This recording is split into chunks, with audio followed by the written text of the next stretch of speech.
ભાઈબંધ બધાને એકાદો તો એવો હોય જ જે હાજર હોય ત્યારે એની બહુ મજાક બને, પણ એ ના હોય તો એના વગર કોઈને ના ગમે. જેને 10 વાગે મળવું હોય તો 9:30નો ટાઈમ આપવો પડે, કેમ કે 5 જ મિનિટમાં પહોંચ્યો, એવું તો એનું રોજનું હોય. ભાઈબંધ બીજો એક ભિખારી ભાઈબંધ બી હોય, જેની જોડે રૂપિયા તો બહુ હોય પણ કદી કાઢે નહીં. પાકીટ ભૂલી ગયો યારું, હમણાં તું કાઢ ને, હું તને પછી આપું. અને એ પૈસા તમારે ભૂલી જવાના. બેનપણી દરેક જગ્યા પર એક રોતડી તો હોય જ, જેને હાલ જ બ્રેકઅપ થયું હોય અને રોઈ રોઈને બધાની મેથી માર્યા કરે. એક વિચિત્ર બેનપણી બી હોય, જે દર વખતે બધાથી આડી જ ફાટે. જ્યારે બધા તૈયાર હોય ત્યારે એના જ નખરા હોય. એ બેની જોડે ત્રીજી સેલ્ફી ક્વીન બી હોય, જે કેમેરો ચાલુ થતા જ બતક જેવું મોઢું કરીને ઊભી રહી જાય.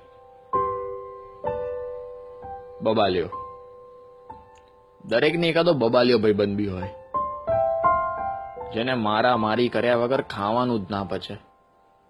ભાઈ એક મેટર થઈ યાર, અરે તું ચિંતા ના કર, બસ પહોંચ્યો હું. મિત્ર બધાનો એક ફેંકુ મિત્ર હોય, જેની બધે પહોંચ હોય પણ જરૂર પડે ત્યારે એ નંબરની બધી લાઈન કવરેજ ક્ષેત્રની બહાર જ હોય.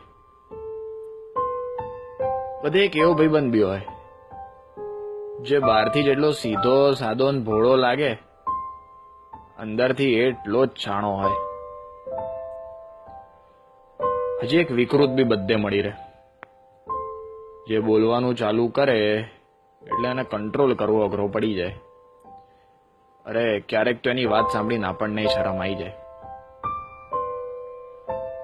આ બધા તો તોય ઠીક, પણ બધાનો બાપ તો પેલો ગધેડો, જે આખો પ્લાન પોતે જ બનાવે ને છેલ્લી ઘડીએ કે બે મારે પપ્પા જોડે જવું પડશે યાર, સમજ ને.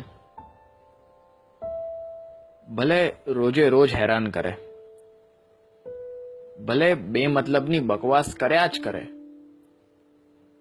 ભલે કાયમ આડો ફાટે,